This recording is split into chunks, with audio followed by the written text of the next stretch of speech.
Olá, meus amigos! Mais uma EBD Online. O que é fé? Quais as definições? O que você acha? Vem comigo em mais uma aula da EBD Online.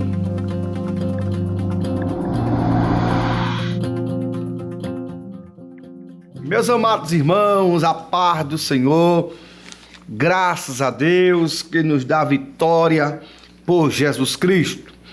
Nesta oportunidade estaremos iniciando mais um trimestre, o quarto trimestre deste ano, trimestre muito abençoado, a prova da vossa fé, vencendo a incredulidade para uma vida bem-sucedida.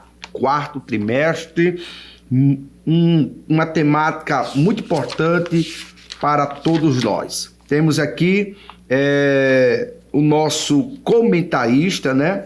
Que comenta essa lição, o nosso pastor ali da Igreja da Paraíba, ali em João Pessoa, é isso, pastor Eduardo Leandro, comentarista dessa lição, e esse trimestre muito abençoado, muito abençoador, que vamos tratar sobre fé.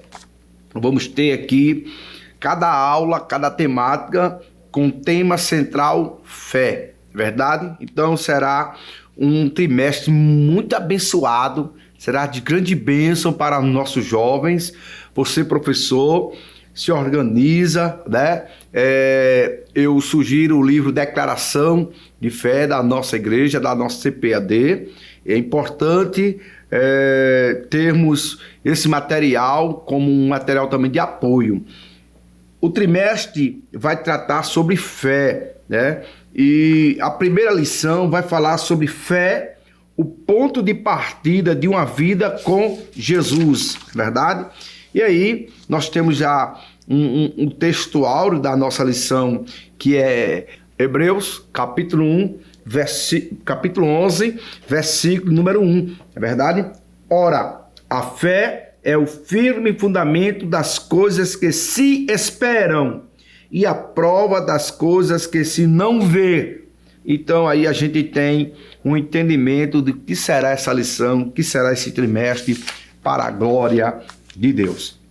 Então nós temos aqui 3 pontos que a lição vai nos orientar para que possamos se nortear por ela, né? Temos aqui os objetivos da nossa lição, que é entender o que é fé salvífica, é explicar a relação entre fé e vida e destacar a fé como um dom e como fruto do Espírito.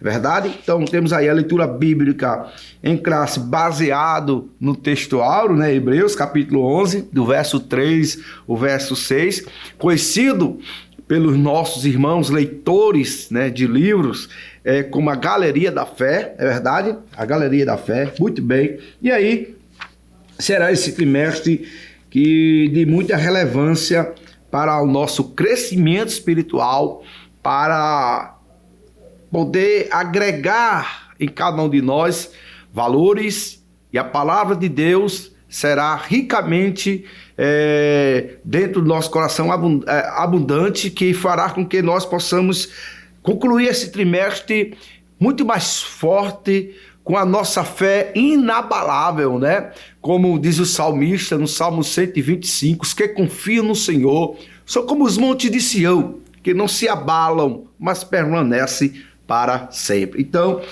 mais uma vez, iremos comentar essa lição no nome de Jesus. A fé salvífica, o primeiro ponto, vai trazer aí a sua definição, né? No Novo Testamento, é uma palavra aí que tem a palavra fé, um verbo que vem de crer, né? Verdade? Tá aí os textos que os irmãos estão acompanhando, e ocorre mais de 240 vezes na Bíblia. Ora, a grande importância, a marca do cristianismo é a fé, a confiança. A igreja do primeiro século tratou essa questão da fé com muito zelo, pois reconhecia a sua importância. A temática da fé também estava presente nas ações missionárias da igreja primitiva. Ora, é pela fé que ele anunciava a palavra, é com fé em Cristo que ele fazia o convite aos pecadores, e a gente pode ver a base disso em Atos capítulo 3, versículo 19, naquele sermão que Pedro traz na igreja ali, dos inícios da igreja primitiva, no campo da evangelização. Então, a palavra fé, ela vem trazendo num segundo dicionário aqui, confiança em alguém, ou seja, é uma confiança absoluta. Fé é confiar, crer, acreditar em alguém que você entenda como um Senhor e maior. Então, porque a gente fala em alguém, no Senhor, e acredite que Ele é o Senhor que vai resolver? É porque tem pessoas que têm sua fé em outras pessoas. E aí ocorre a questão da frustração, do deu errado, do muitas vezes ficar triste e entrar até no caminho de desânimo, de tristeza profunda, no início de pré-depressão. Tudo isso porque se baseou, se esperou o resultado de uma confiança em uma pessoa e essa não foi correspondida. Então, a fé salvífica, né? Essa lição, além de despertar em nós que possamos ter essa fé salvífica, na igreja primitiva, eu falei já, que os irmãos anunciavam a palavra de Deus e os seus convites era um convite com convicção, uma palavra de esperança, trazendo para aquela igreja e para o pecador, aquele que precisava se encontrar com Jesus e ter em Jesus uma vida nova, uma esperança. Nós podemos entender que na atualidade, a lição narra isso para a gente, a mensagem tem muitas vezes distorcido. A mensagem precisa ser uma fé salvadora, mas muitas vezes as mensagens não são cristocêntricas e não exige fé, não exige arrependimento.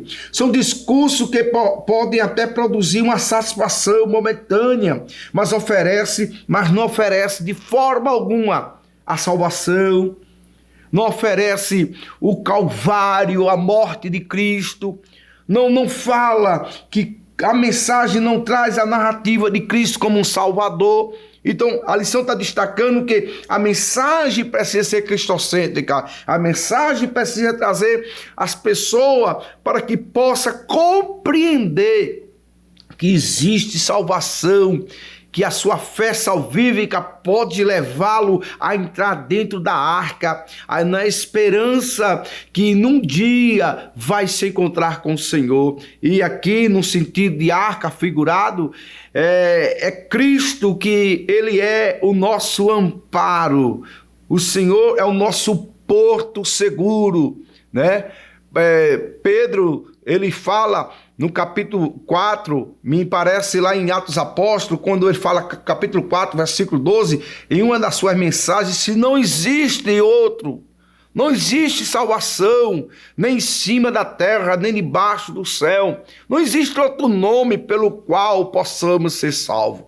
Então, já coloca aí os pré-requisitos para que a salvação, que seja através de uma fé salvífica, seja gerada quando a pessoa tem fé em Jesus Cristo, que Ele é o caminho, Ele é a verdade, Ele é a vida, e Ele disse em Mateus capítulo 11, versículo 28, vinde a mim, todos vós que estáis cansado, oprimido, sobrecarregado. Jesus, ele oferta, ele traz uma opção para as pessoas acreditar nele, entregar a sua vida a ele, confiar nele. E com certeza essa pessoa será e terá um atendimento do nosso Senhor Jesus Cristo, a salvação, aleluia, e trazer para ele, e vai trazer para ele um refrigério para a sua alma, um alívio para todas as suas dificuldades, todos os seus problemas,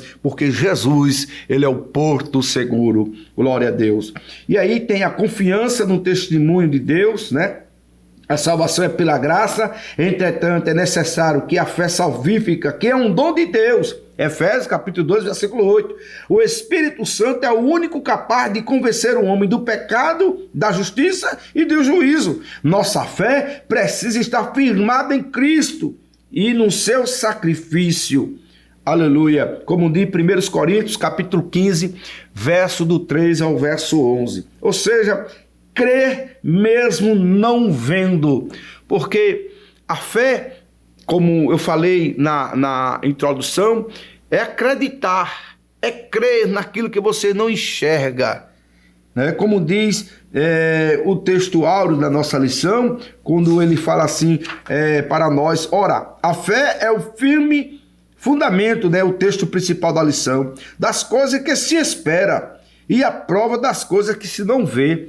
Ou seja, ela tem para nós uma palavra de esperança e de acreditar que aquilo que você não está enxergando, naquilo que o cenário não está sendo favorável, a situação não esteja, melhor dizendo, lhe propondo essa saída, mas a fé é assim, eu não estou vendo nada, mas eu sei, como disse o patriarca Jó, que o meu Redentor vive e ele vai se levantar.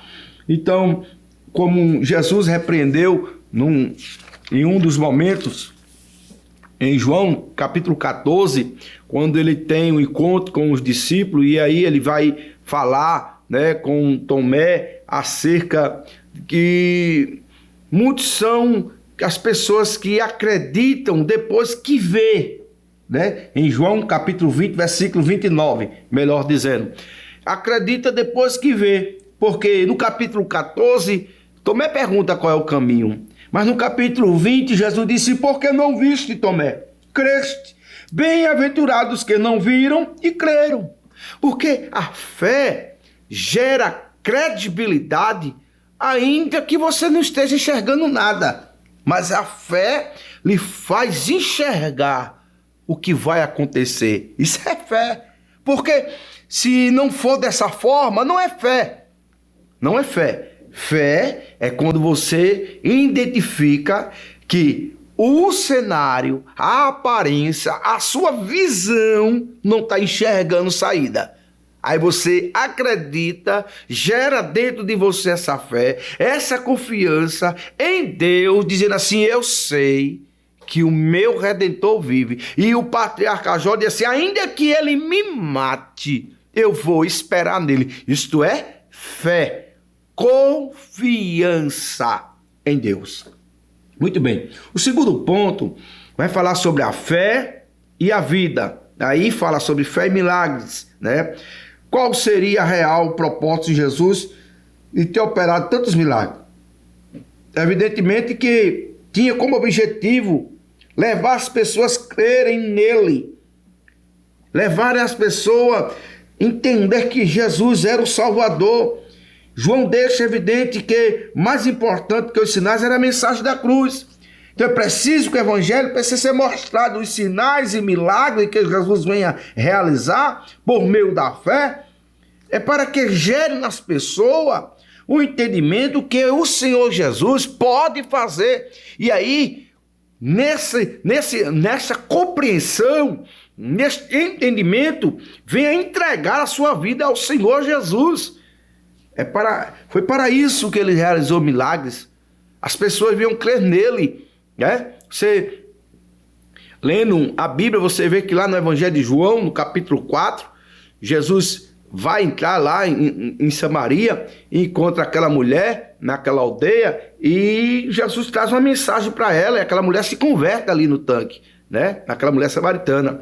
Mas perceba que quando aquela mulher se converteu, a fé salvífica foi realizada ali, foi atuada em sua vida, e ela saiu dali, foi para a sua aldeia, para a sua região, e convidou ao povo e disse: vem ver.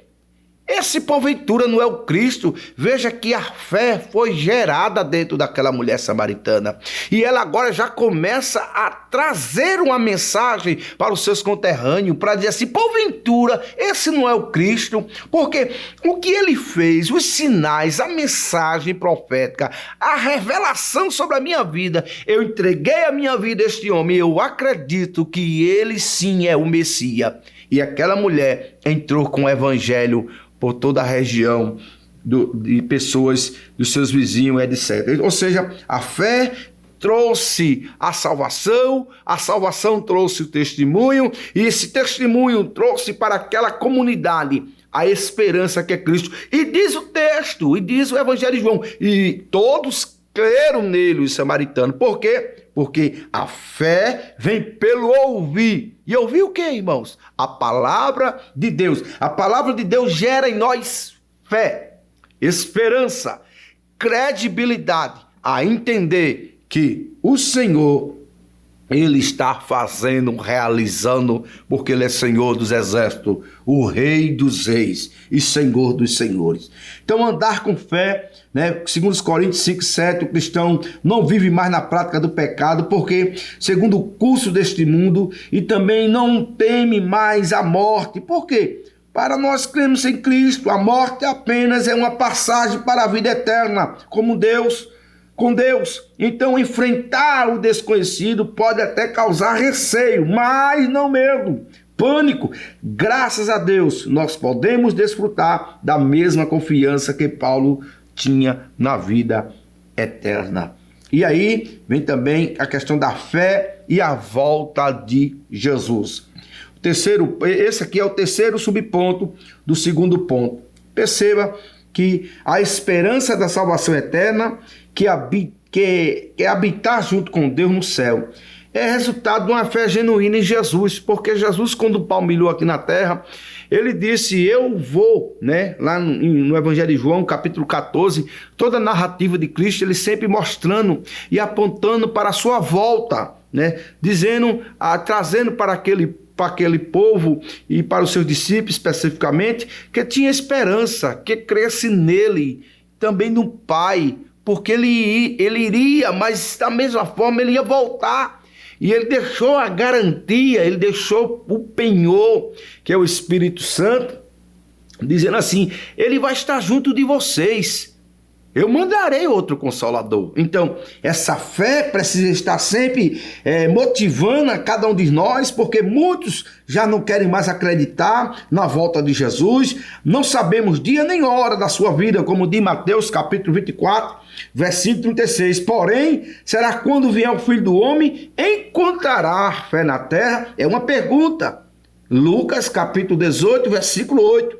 Vivemos em tempos trabalhosos, que muitos estão vivendo uma grande frieza espiritual e não esperam mais a volta de Jesus.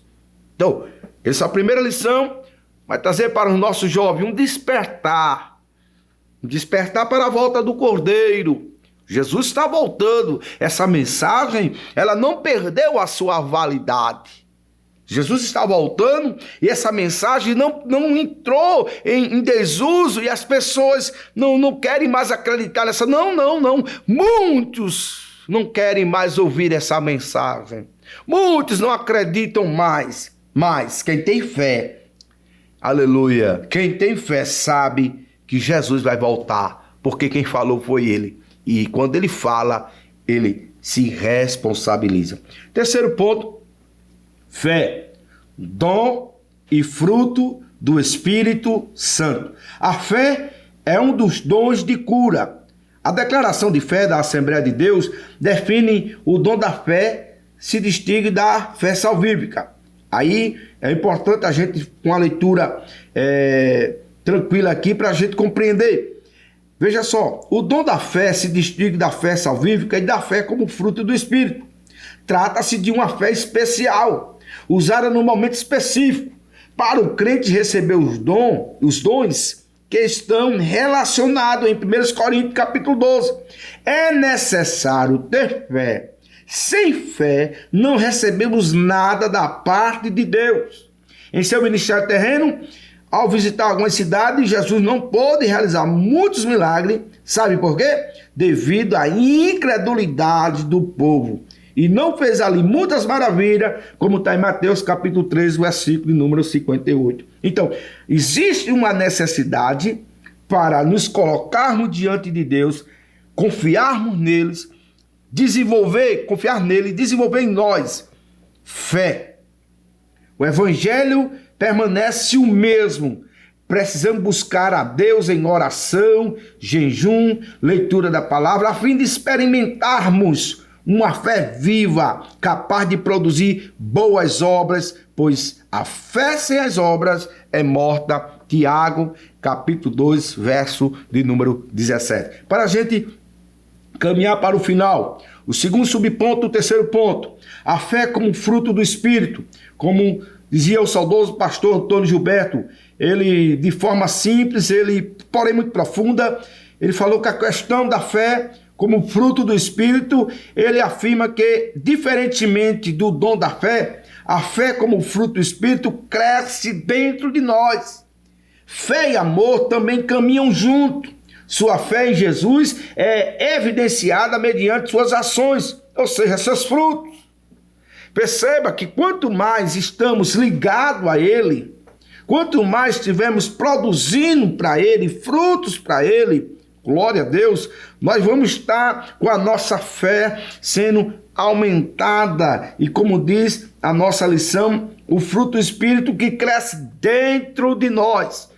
E aí, partindo do princípio de que fé é a nossa confiança inabalável em Deus, ela pode ser comparada como um tronco de uma árvore. E o amor em um dos seus frutos, amor, fidelidade a Deus e paz são atributos de quem tem fé.